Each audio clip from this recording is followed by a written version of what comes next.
इंदिराकल्प महान तपस्वी गुरुदेव के श्री चरणों में शत अभिवादन। उपस्थित भगवान महावीर पत्रकार,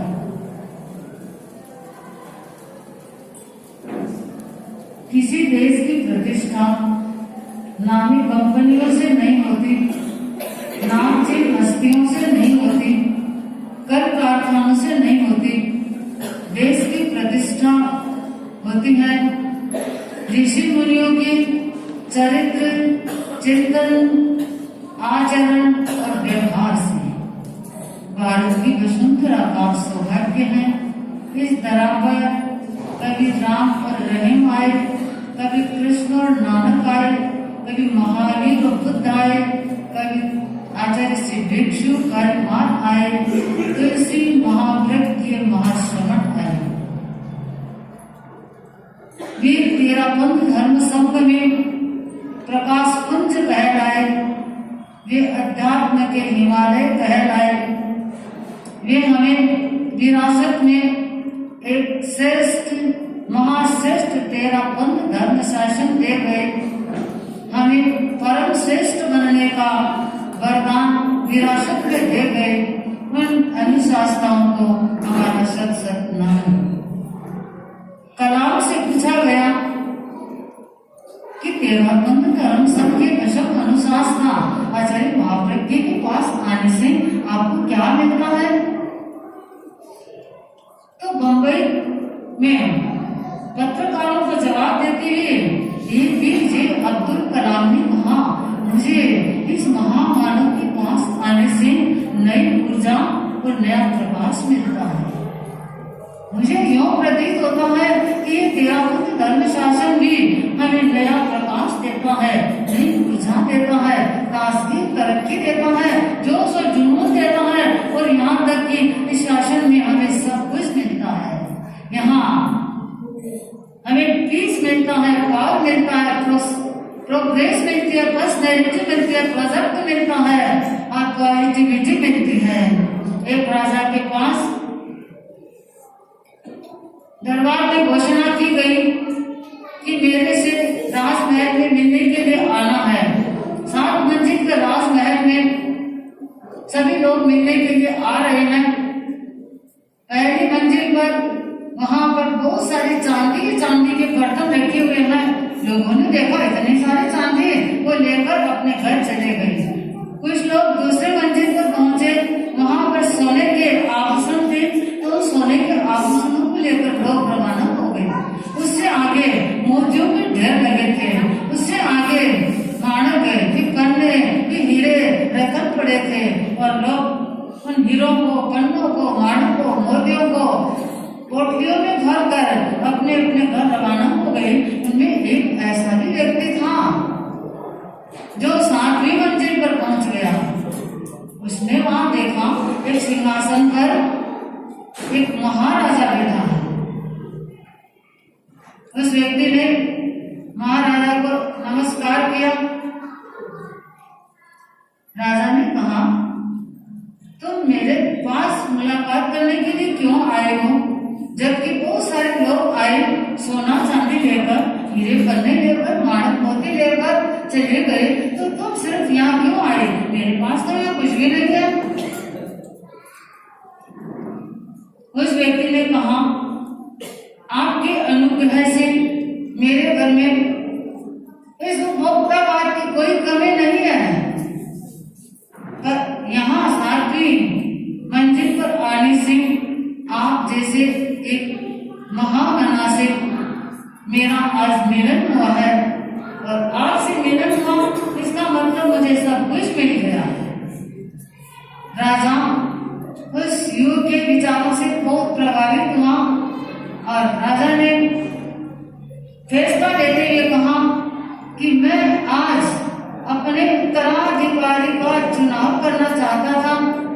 मुझे एक सफल, एक सक्षम, एक सशक्त उत्तराधिकारी मिल गया है। तो राजा ने अपने सिर का मुकुट उठा करके और उस युवा के सिर पर धर दिया, उसे अपना उत्तराधिकारी घोषित कर दिया। यानी उस व्यक्ति को राजा से मिलने के साथ ही सब कुछ मिल गया।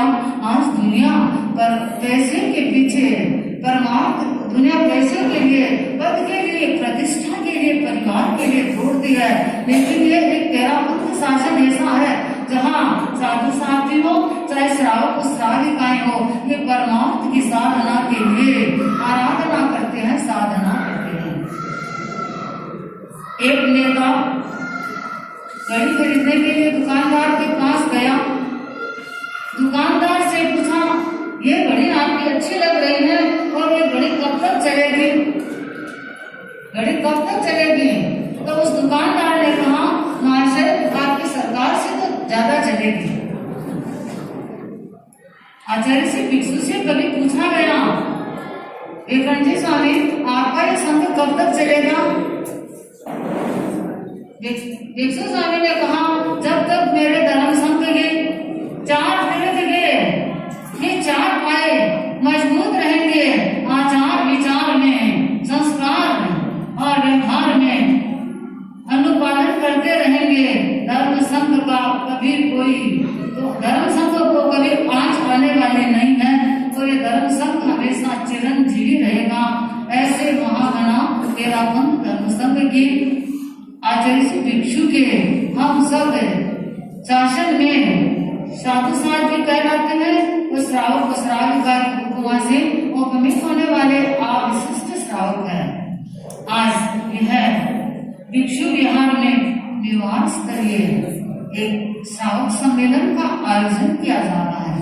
ये श्रावक सम्मेलन जिसके लिए कभी आचार्य श्री भिक्षु ने कहा, साधने श्रावक रत्ना माला, एक मूर्ति तुझे नानी रे। साधु श्रावक दोनों ही रत्नों की माला है, एक बड़े मंत्रों की माला है तो दूसरे छोटे मंत्रों की माला है। तो हम सब मिलकर के धर्म शासन की प्रभावना करते हैं, धर्म शासन का गौरव बढ़ाते हैं, धर्म शासन की गरिमा को बढ़ाने का हम सब प्रयास करते हैं। भगवती सूत्र में तुंगिया नगरी के श्रावकों का उल्लेख आता है। तुंगिया नगरी के श्रावक धनाढ़ी थे, विद्य थे, उनके बड़े बड़े महल थे, पर उनके देव गुरु धर्म के प्रति श्रद्धा आस्था ऐसी थी जिस आस्था में कोई छेद नहीं होता था, जहाँ कोई शंका नहीं, कांक्षा नहीं, कुमत की वांछा नहीं। ऐसे ही वे भगवती सूत्र के तुंगिया नगरी के श्रावक आज भी हमारे धर्म संघ के श्रावक श्राविकाओं के लिए आस्था और आदर्श बन गए हैं। उपासक दशा के आनंद कामदेव आदि श्रावक भी सबके लिए उत्कर्ष के प्रतिमान कहलाते हैं। वहीं तेरापंथ धर्म संघ में भी ऐसे देवराज रोमांचित हुए हैं, उन्हें जानकर, उन्हें सुनकर और उनको पढ़कर आश्चर्य होता है कि ऐसे विशिष्ट श्रावक हमारे धर्म शासन में हुए हैं। एक ऐसे श्रावक थे विजय चंद्र जी पटवा, जिनका नाम हर व्यक्ति के अदरों पर सम्यक का आरक्षण प्रदान करता है कि उन्होंने सम्यक दर्शन का रिजर्वेशन किया आचार्य श्री महामहिम भिक्षु के चरण कमल में। जब रात्रि को शयन का समय हो रहा है, उसी समय समाज के भय से भयभीत होते हुए विजय चंद्र जी पटवा आचार्य श्री भिक्षु के उस घाट में चीटियों पर चढ़ रहे हैं। कुछ सनसनाहट की आवाज को सुनकर आदि भिक्षु ने देखा कुछ आ रहा है। चीटियों में नीचे खड़े हैं वो श्रावक और आचार्य श्री भिक्षु को ऊपर है। पूरी रात भर जागते रहे और उन श्रावकों को उन्होंने समझा दिया, गुरु धारणा कराई और पक्के तेरापंथी बन गए। सुबह का समय हुआ, भिक्षु स्वामी ने कहा, संतों उठो, प्रभात का समय हो गया। संत पूछते हैं, भाई आप कब उठे? आप कब उठे? स्वामी जी ने कहा, मैं सोया ही नहीं, तो फिर उठने का सवाल ही क्या। ऐसे थे हमारे तेरापंथ धर्म के आदि प्रणेता आचार्य श्री भिक्षु। जब विजय चंद्र जी पटवा के मां चंद्रभान जी भी आए, त्रिलोक संजय भी आए, संघ से डालोकर साधु आए, तो एक गांव की सरपंच होने की वजह से उन्होंने उनको ठहरने के लिए स्थान भी बताया, भोजन आदि की व्यवस्था भी दी और उन्होंने कई अनर्गल पटवा के सामने किए तो लोगों ने सोचा जरूर चंद्रभान जी त्रिलोचन जी की बातों में विजय चंद जी भी आ गए हैं। जब एकदम विक्रम स्वामी वहां पधारे, लोगों ने कहा महाप्राण आप जिस विजय चंद जी को अपना सर्वोपरि श्रेष्ठ श्रावक समझते हैं वो तो चंद्रभान जी और त्रिलोचन जी के साथ कई समय तक वार्तालाप करते रहे हैं। अब वो कई समय तक वार्तालाप भी करते रहे हैं। विक्रम स्वामी विहार करने वाले हैं। उन्होंने पूछा क्यों पटवा जी कुछ पूछना है, कुछ पूछना है? पटवा जी ने कहा हाँ नहीं मुझे कुछ भी नहीं पूछना है। कुछ पूछना हो, कोई शंका हो, कोई जिज्ञासा हो तो समाधान हो सकता है कि नहीं मुझे तो कुछ भी नहीं पूछना है। विष्णु स्वामी ने कहा यहाँ चंद्रभान जी त्रिलोचन जी आए? हाँ वहां नहीं यहाँ पर आए। तो तुम्हारा मुझसे वार्तालाप हुआ? विजय चंद जी ने कहा वार्तालाप भी हुआ था और जो जिन्होंने अनंत सिद्धों की साक्षी से लिए हुए त्याग भी मांग दिए हैं तो अब उनको ऐसे से बोलने का कचकाट नहीं है, त्याग नहीं है। इसलिए भले ही उन्होंने मुझे कुछ भी कहा लेकिन उनकी बातों का मेरे पर कोई भी असर होने वाला नहीं है। संतों की परिषद ने आचार्य श्री भिक्षु ने कहा, श्रावकों से कहा विजय चंद जी पटवा शायद सम्यक करके धनी हो वैसे श्रावक प्रतीत हो रहे हैं। ऐसी शायद सम्यक करके आस्था और श्रद्धा हमारे तेरापंथ धर्म संघ के श्रावक और श्राविकाओं में होनी चाहिए। इसीलिए आज पटवा जी को याद किया जाता है, गोटी जी को याद किया जाता है, गेरुराज जी को याद किया जाता है, हनुमान जी को याद किया जाता है और कैसे जी भंडारी को अभी आप बता रहे थे और भी कई भंडारी ऐसे बाबा जी भंडारी को दूर जी गुगड़ को हम याद करते हैं। आज भी हमारे ये श्रावक में से कई ऐसे श्रावक हैं जो दूर जी की उपमा से उपमित होते हैं, जो पटवा जी जैसे श्रावक कहला सकते हैं और जो आज भगत जी भंडारी जैसे भी श्रावक हो सकते हैं। और समन्वय साधना करने वाले भी एक प्रथम पंक्ति में बैठे हुए हमारे श्रावक आज भी मौजूद है। ऐसे ऐसे श्रावक और श्राविकाओं से ये 13 पंथ का इतिहास स्वर्णाक्षरों में अंकित हो गया है। आज नशा, गुस्सा, ड्रग्स और डिस्को के रथ पर हमारी युवा पीढ़ी सवार हो रही है और गुमनाम चौराहों पर गुमराह बन रही है। तेरा बंद धर्म संग लेना बहुत महाभाग्य की बात है। देश का पीएम और सीएम बनना सरल हो सकता है, अमीर और विद्वान बनना सरल हो सकता है, परिवार का मुख्य बनना भी सरल हो सकता है, लेकिन तेरा बंद धर्म जैसा श्रावक बनना बड़ी सौभाग्य की बात होती है। तो अगर कहीं किसी परिवार की चौखट पर यह नशा की दहशत आई हो तो आज से ही हमारे परिवार में सभी सदस्य, सभी श्रावक उसे बात करना शुरू कर दें। अगर जैसे कोई व्यक्ति बाहर जाता है तो आप बात कहते हैं, जबकि हमारे जैन श्रावक क्या कहते हैं, आज अगर छोड़िए जय जिनेन्द्र बोलिए। तो आप अगर किसी भी परिवार में हल्की सी भी नशा की कोई गिरफ्त शुरू हुई है तो उसे कहे जय जिनेन्द्र, हमारे यहाँ कोई तुम्हारा काम नहीं है। तो ऐसे नशा मुक्त जीवन के द्वारा हमारे 13 धर्म शासन के आचार्य श्री भिक्षु के श्रावक वर्चस्वी जीवन जिए। एक दर्जी के पास उसका छोटा बेटा आया, उसने देखा कि पिताजी एक कैंची को पेड़ के अंदर दबा रहे हैं और सुई को पगड़ी में दबा रहे हैं। तो उस बालक ने पूछ लिया कि आप ऐसा क्यों कर रहे हैं? तो उस आवाज ने तो उस दर्जी ने अपने बच्चे को समाधान देते हुए कहा कि जो कैंची काटने का काम करती है उसे पेड़ में दबाया जाता है, सुई सिलाई करने का काम करती है उसे पगड़ी में रखने का काम होता है। तो वैसे ही जहाँ आज परिवार में रिश्तों को काटा जा रहा है, रिश्तों को तोड़ा जा रहा है, तो वो कैंची की तरह हो रही है। वो जहाँ रिश्तों को कोई न कोई सॉल्यूशन मिल जाता है तो वो सुई की तरह समाधान करने वाले बन जाते हैं। तो आज हमारे 13 पंथ शासन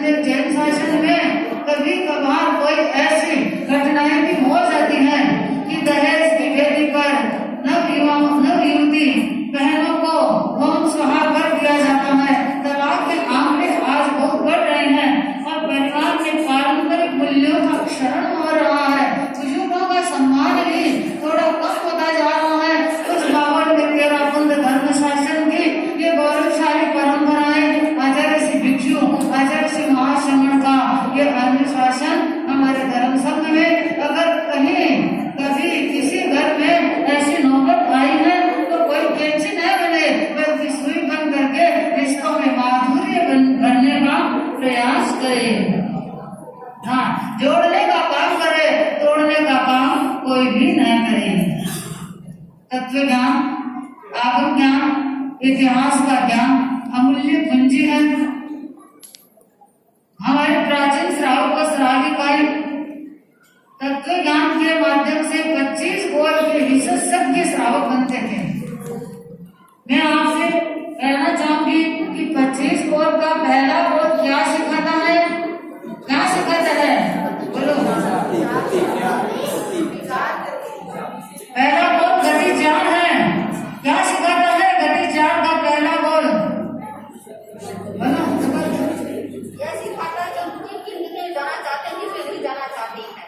चार गतियां है ना, उसमें दो शुभ है, वो अशुभ है। तो दो में कोई जाना चाहती है तो वो तारा लगा दो, बिल्कुल मत तारा लगा दो, कोई भी नहीं चाहिए। चिंतन करो, सोचो, संकल्प करो। तो दो शुभ गति है उसमें हम अपने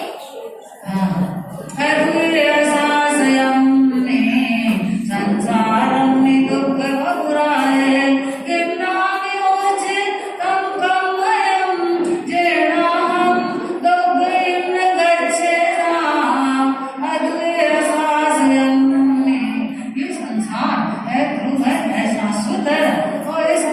संसार में हम ऐसे क्या कार्य करें जिसकी वजह से हम सदगति को प्राप्त कर सके। तो ये 25 कौर का पहला बोध सिखाता है। और साथी जी बता रहे थे कि हम दो गतियों को लोप करते हैं। जब तक संसार में रहे सिर्फ दो गति, मनुष्य गति और देव गति, इसके सिवाय दो गतियों को पूरा लोप किया जाए, ताला दे दिया जाए। क्या संभव है? क्या संभव है? इम्पॉसिबल कुछ भी नहीं होता है। Impossible is nothing. दूसरा बोध क्या है? जाति पांच। बोलो क्या है?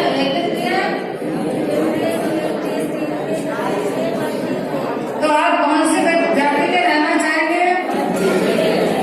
आज के बाद ये संकल्प करें कि हम कभी एक जाति में न जाए, न द्वितीय में, न चतुर्थी में। सिर्फ जब तक मोक्ष नगर का वह सफरनामा तय न हो जाए तब तक सिर्फ पंचेंद्रिय की ये महायात्रा ही हमारे साथ रहे। 25 कौर का तीसरा बोध क्या है? काया छह। साथी विनम्र से बता रहे हैं कि काया छह में कौन सी काया चाहिए आपको? पृथ्वी कहाँ है? कहाँ है? तेजस कहाँ है? वायु कहाँ है? वनस्पति काय में जाना चाहेंगे? ना वेरी नाइस आंसर दे रहे हैं आप कि हम सिर्फ 10 काय में ही रहे और ये 5 काय का हम 5 कायों को अतिक्रांत कर दे, इनका लंघन कर दे कि हमें कभी कहीं 5 कायों में न जाना पड़े। ऐसे 25 कौर के हर कौर के साथ एक प्रेरणा है, प्रोत्साहन है, पाठ ही बना हुआ है।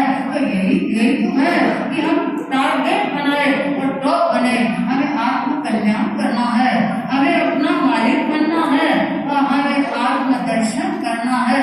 तो आज भी बहुत सारी बातें मुझे कहने की, एक बात और कहना चाहूंगी कि क्षमा याचना से यशस्वी बने। क्षमा याचना के द्वारा यशस्विता का वह पासपोर्ट प्राप्त किया जा सकता है जो भगवान महावीर ने हमें दिया है। अरत वंदना में हमेशा बोलते रहते हैं, कामे भी शब्द जीवे सबे जीवा व्यक्ति में सब हुए सो नहीं। लेकिन अक्सर होता ऐसा है कि जिन बातों को याद रखना चाहिए उन बातों को तो हम भूल जाते हैं, और जिन बातों को भूलना चाहिए उन बातों को अक्सर हम याद रखते हैं। भाइयों के बीच विवाद हो गया, एक बड़ा भाई छोटे भाई के घर नहीं आता है, कोर्ट केस कचहरी का मामला चलता रहता है। मुनिराज ने समझाया और समझाते हुए कहा कि तुमने परसों प्रवचन में क्या सुना? महाराज परसों की बातें तो मुझे याद नहीं है। अरे भाई चलो कोई बात नहीं, कल क्या बताया? महाराज को भी मुझे तो याद नहीं रहा। अरे आज क्या बताया ये तो बताओ। महाराज सुना तो था लेकिन याद नहीं रहा। चलो कोई बात नहीं, तुम्हारे घर में कोई कैलेंडर है? हाँ महाराज कैलेंडर तो है। अच्छा 15 साल पहले का महाराज 15 साल पहले का कैलेंडर कौन रखता है? 15 साल पहले का कैलेंडर तो कबाड़ी में कभी चला जाता है, डस्टबिन में चला जाता है। 15 साल पहले के कैलेंडर को कोई नहीं रखता है। तो मुनिराज ने समझाया कि देखो 15 साल पहले की बात तो तुम्हें याद है, जब तुम्हारा दो भाइयों के बीच, देरानी जेठानी के बीच जब मनोमालिन्य हो गया, तो 15 साल पहले की बातें याद है। और मैंने प्रवचन में कल कहा, परसों कहा, आज कहा, वो तुम्हें याद नहीं है। तो जिन बातों को याद रखना चाहिए उन्हें हम याद नहीं रखते हैं, और जिनको बुलाना चाहिए उन बातों को याद रखते जा रहे हैं। तो ये सारे 84 लाख जीवन होने से कमर कामना करते हैं, मगर जिन रिश्तों के बीच में अनबन हो गई है उनके बीच क्षमा याचना नहीं होती है, तो फिर इस संबंध का आरक्षण हमारे हाथ से चला जाता है। इसीलिए हम रात जी को सोने से पूर्व हमेशा यह संकल्प करे, आमीन शब्द जीवे शब्दे जीवा अनंत में मिट्टी में शब्द हुए सो मर्च न के नहीं। मैं 84 लाख जीवा सोने से खमत कामना करता हूँ, सब जीव मुझे क्षमा प्रदान करे। मिट्टी में शब्द हुए सो सब जीवों के साथ मेरी मैत्री है, प्रेरम मर्च से न के नहीं, किसी के साथ मेरा भेद और विरोध नहीं है। शुभ और लाभ के स्वस्तिक बनाए, जिसे याद रखना चाहिए उसे याद रखे, जिसे भुलाना चाहिए उसे हम आज के बाद भुला दे, और हम वर्चस्वी बने। तेरा पंथ धर्म संघ की महामना आचार्य श्री भिक्षु के श्रावक। तो आज मैं बहुत सारी कई बातें कहना चाह रही थी, क्योंकि मुझे इन्होंने 45 मिनट का समय दिया था, लेकिन मैं 15 मिनट के लगभग नहीं हुए होंगे। उससे पहले ही अपने बात को विराम देते हुए पूज्य चरणों में अभिवंदना करते हुए हमारे भीलवाड़ा के इस विशिष्ट श्रावक समाज को कहना चाहूंगी कि यहाँ परम पूज्य आचार्य प्रवर के अनुग्रह से 21 का चातुर्मास गुरुदेव का जहाँ हुआ उस भूमि में चातुर्मास है, हमें पूज्य पाद ने प्रदान किया। ऐसा लग रहा था कि जहाँ गुरुओं का चातुर्मास होता है तो वहाँ चातुर्मास में हमारा क्या होगा, कैसा चातुर्मास होगा।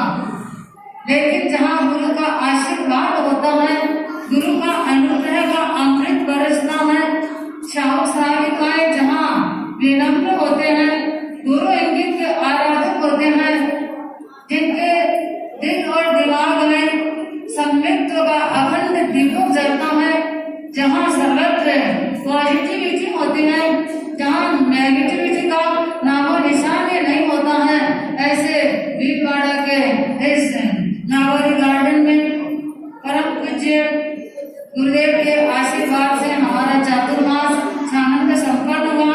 हमने गुरुदेव को श्रीहरि दर्शन के लिए निवेदन किया, पूज्य पाद ने हमें श्रीहरि में दर्शन करने का सौभाग्य बख्शाया। तो अब कॉलोनियों का विचरण करते हुए हम यहाँ आपके आरसी कॉलोनी में आए। हमने यहाँ की भिक्षु विहार या भिक्षु सेवा संस्थान समिति वालों से संपर्क किया कि क्या श्रावक सम्मेलन हो सकता है।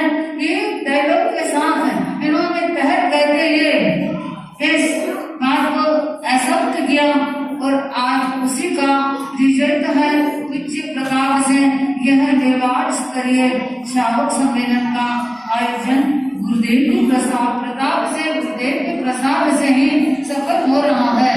हमारे समन्वय समिति के संयोजक ये हमें यहाँ भीलवाड़ा लेकर आए थे, आपके पास यही लेकर आए थे। पहले मेहता जी लेके आए आपके भाई, और फिर यहाँ आप एसपी साहब हमें यहाँ लेकर के आए थे।